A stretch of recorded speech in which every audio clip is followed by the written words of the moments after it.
Hey, wir sind zwischenzeitlich seit insgesamt schon 2 Wochen in Schweden und haben so gut wie noch gar nicht gevloggt und wohnen gerade in so einem kleinen schwedischen Häuschen hier hinten. Und das alles aus dem Grund, weil wir nicht wussten, ob wir den Magen-Darm haben und wir nicht wollten, dass Millie Magen-Darm im Dachzelt haben muss. Als wir angekommen sind, war das Magen-Darm allerdings auch relativ schnell wieder weg. Und seitdem sind wir eigentlich hier und genießen die Zeit, dass wir keine Stellplätze suchen müssen, dass wir unser eigenes Häuschen haben mit einem eigenen Garten, mit fließendem Wasser und wir nicht in irgendwelche Gemeinschaftsbäder von Campspaces müssen oder wir irgendwo freistehen müssen und uns einen Platz ergattern müssen.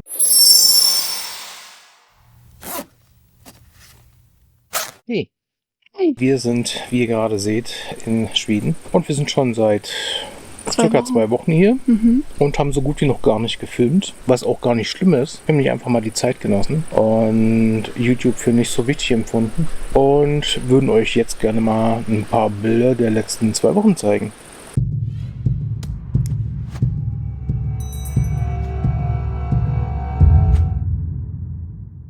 Das war auf jeden Fall unsere Anreise. War dieses Mal mit der Fähre und nicht über die Brücke. War sehr angenehm, fand ich. War sehr angenehm, auf jeden Fall. Hat Spaß gemacht. Und wir schauen mal, wie wir zurückfahren. Auf jeden Fall sind wir dieses Mal hauptsächlich in Südschweden unterwegs und eigentlich auch gar nicht weit hochgefahren. Und haben einfach auf lange Fahrten verzichtet. Genau. Wir waren auch in Teigen Nationalpark. Da war es sehr schön wieder. Da war es definitiv sehr schön. Dieses Mal sind wir eine andere Route gelaufen. Auch dazu würden wir euch gerne hier mal ein paar Bilder zeigen.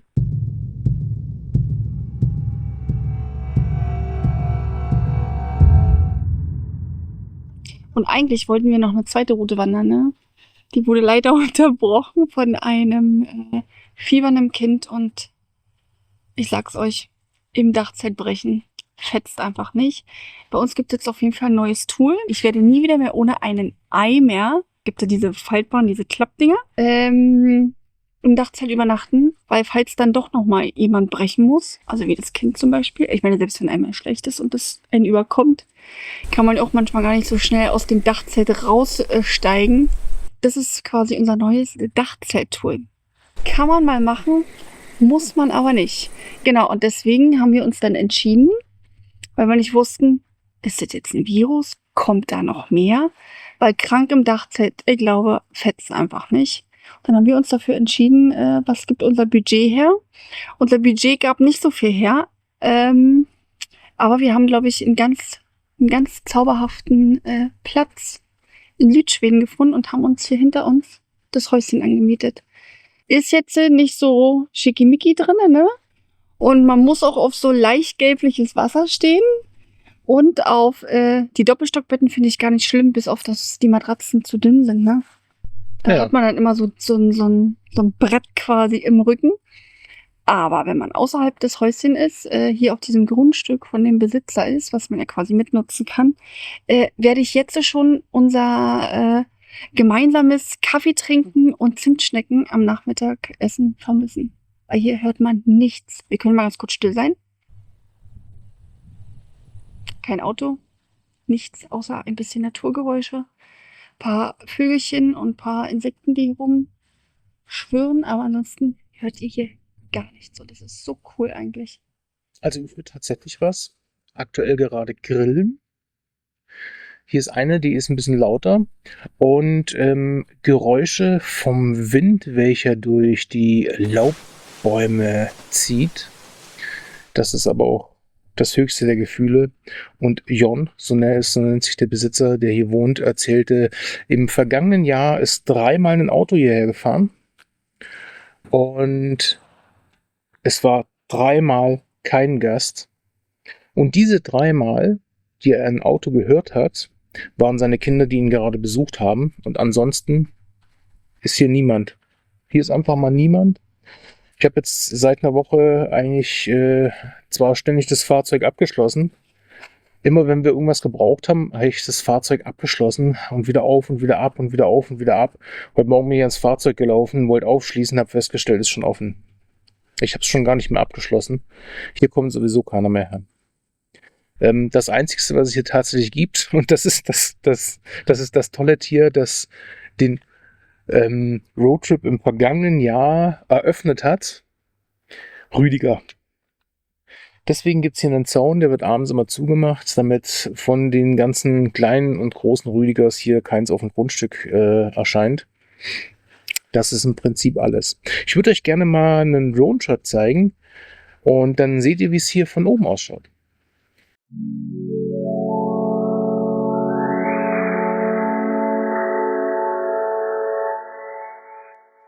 Ja, und Janine hat auch schon animalische Begegnungen hier gemacht. Tiere, die ihr unter den Rock... Die Insekten sind hier echt dolle. Aber klar, was willst du? Wir sind ja im Wald, ne? Weil hinter uns, also hinter dem Häuschen, machen wir noch die Fingernägel. Beim Campen kann man, auch wenn man campt, gute Fingernägel haben. Hinter dem Häuschen ist nämlich noch so ein klitzekleiner See. Ja. Und in dem klitzekleinen See gibt es sogar eine klitzekleine Insel. Sieht total cool aus. Und auf der Insel ist ein kleiner Baum, ne? Und nachts sind hier, wenn quasi alle in ihren Häuschen sind, kommen dann die Häschen hier auf die Wiese und fangen an zu futtern. Ist total cool. Kann man Häschen-Watching machen aus dem Häuschen. Ja. Also finden wir echt schön hier. Es ist wirklich, das Häuschen innen drinne ist jetzt nicht ganz so pralle. Hat alles, was man eigentlich braucht. Ja. Aber dafür ist es hier außenrum toll. Der Vermieter ist super. Wir haben sogar Fisch bekommen von ihm, geräucherter Fisch. Er war nämlich den einen Tag war er angeln und hatte den Tag zuvor, ne, hat er gefragt, ob wir Fisch mögen und auch geräucherten Fisch mögen. Und dann hat Olli gesagt, dass Milli und ich gerne Fisch mögen. Und dann kam der nächsten Tag an. Schön, also war wirklich, ne, war richtig lecker gemacht. Oh. Da werden wir wahrscheinlich noch die nächsten Monate. Ich werde es bestimmt noch ein paar Mal sagen, wie lecker der Fisch war, weil der war wirklich lecker. Ja, eindeutig. Genau.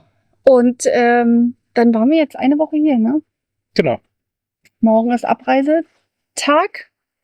Und laut Wetterbericht haben wir auch schon gehört, ab Montag wird es nicht mehr so schön. Egal wo in Schweden. Ja.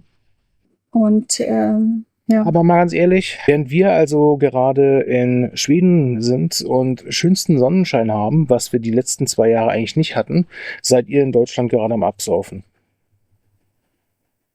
Tja, shit happens. Tut mir wirklich leid für euch, aber in dem Fall, wir haben es dieses Mal einfach mal verdient und freuen uns schon auf die kommende Woche und dann haben wir auch schon unsere Gummistiefel an. Aber ist ja auch nicht nur in Deutschland, ist in Kroatien sind ja auch ganz schlimme Unwetter am Gardasee. Ja. Klimawandel ist am Start. Ja, definitiv. In Kroatien haben wir schon bei einigen Campern gesehen über Instagram, dass es in der einen oder anderen Ecke definitiv ein bisschen abging. Wobei Bekannte von uns gerade auch in Kroatien sind und dort eigentlich nicht so extrem war. Oder vielleicht noch nicht mal allzu viel war. Also auch unterschiedlich, definitiv. Oder auch diese riesen Hagelkörner jetzt am Gardasee, welchen wir Anfang des Jahres besucht haben und dann auch schon wegen starken Regenfällen abgehauen sind. Da hat es dann dieses Jahr auch nochmal zugeschlagen.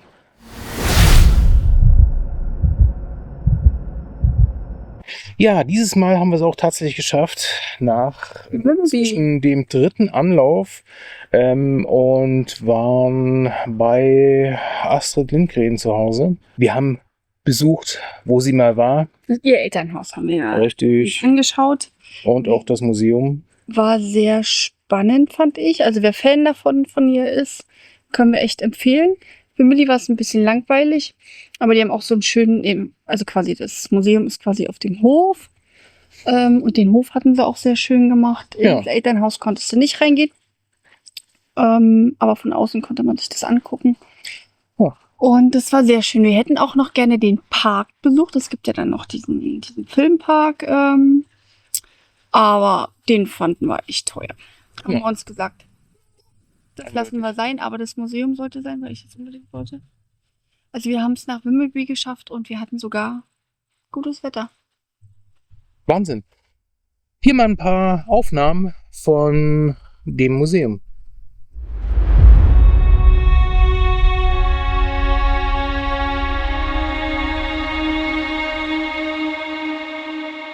Leute, wir waren Bootfahren. War eine Riesenkatastrophe. Erstmal war der See ziemlich leer, weil in Colmar klauen die nämlich das Wasser aus genau diesem See und wir wollten mit dem Boot da rein und durften dieses Boot dann erstmal etwa 15 Meter über den Matsch ziehen, bis das dann endlich mal im Wasser war und dann irgendwie so mit Harakiri-Moves in dieses Boot einsteigen und war nicht ganz so cool. Aber davon haben wir tatsächlich einen Drone-Shot und ihr werdet es kaum glauben, beim Landen von Herbert ist Herbert noch fast im Wasser gelandet und es war eine Riesenaktion, diesen Herbert dann noch irgendwie zu landen. Und ich habe ihn dann in der Hand gefangen und mir glücklicherweise die Hände nicht abgehackt. Das war alles schon mal ganz toll. Janine hat währenddessen gerade einen Felsen geknutscht und den wirklich richtig lieb gehabt und irgendwie so. Schade, wir haben es nicht auf Video, aber war echt super. Ich habe den Felsen festgehalten, damit das Boot, weil es war auch windig, es hat geregnet ein bisschen. Also wir sind immer abgedriftet quasi, Und dann haben wir waren wir an so einem Felsen. Ich habe versucht, uns da festzuhalten. Ich hatte nächsten Tag Muskelkater, weil ich uns so doll da festgehalten habe, dass ich das Boot und die Insassen da drinnen irgendwie an dem Felsen, damit Herbert landen kann. Dann war ich auch noch falsch. Habe ich mich falsch positioniert. Dann haben die Eltern sich in der Haare gehabt. Die kleine Millie hat sich gedacht, oh, was soll denn das? Was machen die denn da? Mutter hält sich am Felsen fest. Der Alte, der schimpft nur. Und Herbert möchte einfach nicht landen. Naja, also Fakt ist, wir haben es dann auf jeden Fall bis an Land geschafft. Hat alles soweit funktioniert. Wir sind auch trocken angekommen. Das Boot ist nicht gekentert. Das war alles toll. Am Rand angekommen, Boot gerettet und eigentlich war alles safe und Millie fängt schon an, Frösche zu sammeln und war völlig legitim und war eigentlich super. Ich musste dann unbedingt auch nochmal mit Herbert in die Luft die letzten 5 Minuten von dem einzigen Akku, die ich dabei hatte, dann auch nochmal leer fliegen. Und dann wollte er unbedingt zu seinem Homepoint zurück und hat aber auch wirklich nicht aufgehört, diesen Homepoint anzufliegen. Und wäre dann, nachdem wir es schon geschafft haben, ihn nicht ins Wasser zu fliegen, fast im Wasser gelandet. Also war echt super. War ein sehr ereignisreiches Erlebnis. War auf jeden Fall ereignisreich. Ich so nicht noch einmal. Müssen wir nicht mehr noch einmal. Millie fragte dann nächsten Tag, können wir noch mal Boot fahren? Lieber nicht. Kinder sind cool. Leute, wir waren auf Öland. Ich musste unbedingt nochmal nach Öland. Ich wollte ohnehin neue Schuhe kaufen, weil ich habe nämlich, und das ist der Klassiker, im Nationalpark festgestellt, ich wollte mir letztes Jahr im Nationalpark, und da gibt es ein Video, könnt ihr gerne nachgucken, verlinke ich euch mal oben, habe ich schon gesagt, die Schuhe sind ein bisschen rutschig. Ich brauche mal neue Schuhe. Ich kaufe mir auf jeden Fall neue Schuhe. Ich habe das dann auch dieses Jahr getan, nachdem ich wieder im selben Nationalpark war, der glücklicherweise diesmal nicht ganz so rutschig war, weil es war nicht ganz so... War okay. Ich habe mir dann in Colmar, ist hier nicht weit weg, tatsächlich neue Wanderschuhe gekauft. Alles völlig in Ordnung. Danach wollte ich unbedingt noch nach Öland und den beiden den Platz zeigen, bei dem ich im vergangenen Jahr einen wirklich epischen Sonnenuntergang habe. Blende ich euch noch mal ein.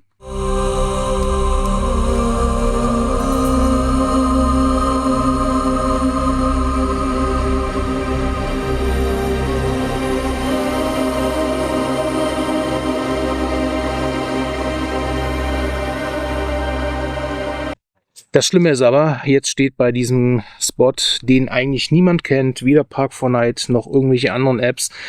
Kein Mensch kannte diesen Platz, dachte ich. Scheinbar waren da nämlich schon ganz viele und dachten, diesen Platz kennt niemand. Inzwischen ist Campen verboten. Es ist ja aber ja überall inzwischen, also ne, wir waren jetzt ja auch wir waren nur auf Campingplätzen. Ja. Hatten wir ja von Anfang an gesagt, weil wir keinen Bock mehr hatten, irgendwie 3 Stunden durch irgendeine Walachei zu fahren, um dort irgendwie frei zu stehen. Ja. Und es eigentlich nur irgendwie, wir hatten schon coole Spots immer, aber irgendwie war es viel irgendwie immer mit, wir sind genervt irgendwie damit zu tun, weil das Kind Hunger hatte, man selber vielleicht Hunger hatte, man selber genervt war, dass man nichts gefunden hat und so. Deswegen haben wir gesagt, dass wir die Campingplätze machen. Auf was wollte ich eigentlich hinaus? Ach so, und wir haben auch so oft das gesehen, dass halt überall steht Campen verboten, ne? Wir waren ja auch noch in ein paar Badestellen und waren dort und dort, ne? Ist ja nicht so, das war Campingplatz und dann sind wir da stehen geblieben und haben nichts gemacht. Nee, wir haben uns natürlich auch Schweden angeguckt, aber es ist überall Campen verboten. Was ich auf der einen Seite ja auch verstehen kann, ne? Letztes Jahr fand ich es auch so krass. Da sind wir auch zum normalen Badesee gegangen, einfach nur um dort nachmittags mit dem Kind ein bisschen rumzuhängen. Und dann haben sich da die ganzen Wohnmobile eingereiht, natürlich auch die großen Transporter und auch die mit dem Dachzelt, ne? So ist es nicht. Es sind nicht nur die Wohnmobile schuld, aber wenn dann die Einheimischen dort nicht mehr quasi in ihre Nachmittagsaktivität oder nachgehen können, verstehe ich, dass sie dann noch schreiben, Campen verboten, ne? Also wäre ja bei uns nicht anders. Ja, ist aber jetzt auch tatsächlich so, dass nicht nur die ganzen Europäer hierher kommen, sondern es sind auch viele Locals, die tatsächlich alles verstoppen. Und viele sagen auch, wir hinterlassen überall den Müll und keiner hat mehr Bock auf den Müll, den wir als Touristen mitbringen. Letztes Jahr habe ich es und vorletztes Jahr auch schon gesehen, dass tatsächlich viele Einheimische den Müll einfach liegen lassen und die anderen die Sachen mitnehmen. Auch teilweise wirklich Grauwasser mitten im Naturreservat einfach ablassen, wo ich mir dann denke, ja, würden wir jetzt nicht machen. Wir würden tatsächlich zu einer Entsorgungsstation fahren.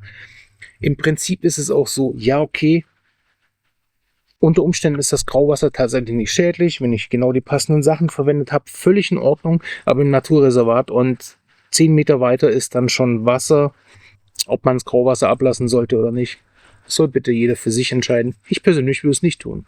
Aber ich glaube, da nehmen sie sich nicht. Ich glaube, überall. Ja, also es sind jetzt nicht nur die Schweden, wollte ich damit sagen. Definitiv. Genau, und deswegen sind wir vermehrt auf Campingplätzen oder so gut wie immer, bis auf natürlich das Häuschen, was wir jetzt hatten. Ja. Und bis jetzt die Campingplätze, die wir hatten, die waren echt auch alle nett und ich fand preislich auch okay, kommen wir mehr in den Süden. Was hast du gestern gesagt? Auf Öland ein Campingplatz, 90 €? Hallo? Ja, aber die in Öland sind nicht ganz richtig in der Birne. Die stopfen sich auch die Taschen voll und das machen die schon seit sehr, sehr vielen Jahren. Also die stehen wohl darauf, sich die Taschen richtig voll zu machen und die haben ein Ding weg und das hat mir auch der Besitzer von dem Haus erzählt. Aber wir können es natürlich nicht bestätigen. Ne? Nur er sagte definitiv, das ist schon seit vielen, vielen Jahren so. Ich gehe mal davon aus, wenn er das sagt, wird das schon stimmen. Ich kann es nicht bestätigen. Ich habe letztes Jahr freigestanden auf Öland und ja, ich habe natürlich meinen Müll wieder mitgenommen. Ja, was wir natürlich auch noch gemacht haben, dürfen wir euch nicht unterschlagen. Wir waren natürlich noch in einem Elchpark. Diesmal wieder in einem ganz anderen. Davon würde ich euch gerne mal hier noch ein bisschen Videomaterial einbauen. Haben wir auch gemacht.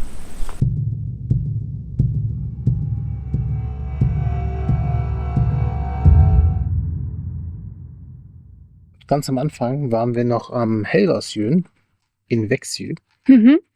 Da waren wir 2 Tage und standen auf einem Campspace in der Nähe von diesem See und haben einfach nichts gemacht. Wir haben es wirklich geschafft, nichts zu machen. Aber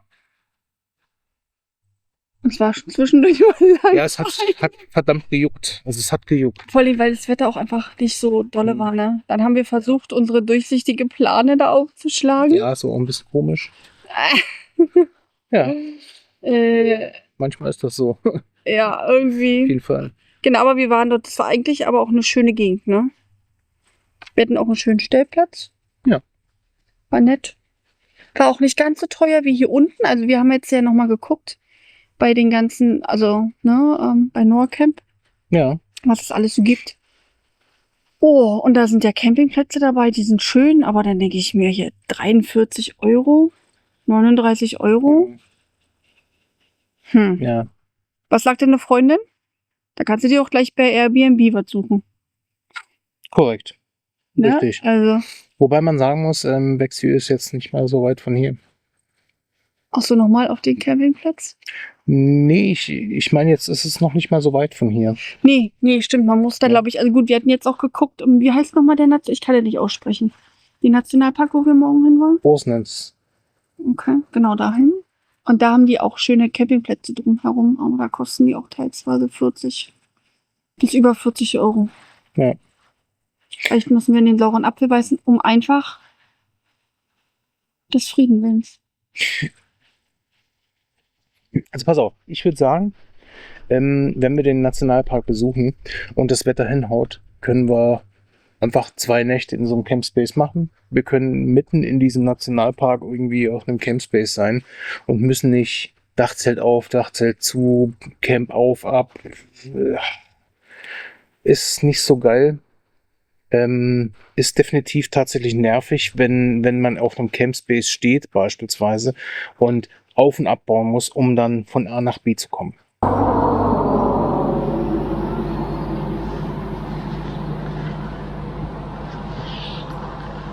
Also definitiv, da haben alle, die mit einem Wohnwagen reisen, es eigentlich einfacher. Definitiv. Aber wenn du frei stehst, hatten wir auch oft die letzten Jahre, dann ist es auch nicht so, dass du dann da quasi alles rauspackst, dein Tisch und dein Stuhl oder so. Ja, also je nachdem, wo man gerade ist. Ja. Hatten wir auch schon gemacht, dass wir das da rausgepackt haben. Ja, kommt drauf an. Aber oft ist es so, dass wir dann auch da standen und irgendwie so gefühlt im Stehen noch gegessen haben. Für Millie haben wir noch einen kleinen Platz gesucht zum Hinsetzen. Und das ist irgendwie auch nicht geil, weil man irgendwie immer in so einer Warteposition ist. Definitiv, die meisten Caddy-Camper unter euch, die werden das alles kennen. Man lebt im Stehen. Caddy-Campen ist immer im Stehen leben, Dachzelten vermutlich in dem Fall auch. Also wir haben ja so eine Mischung aus beiden. Ich glaube, da ist das bei den meisten auch so definitiv bekannt.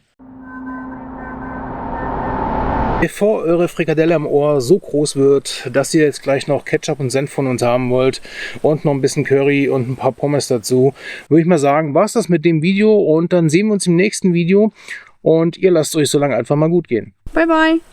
Hey du!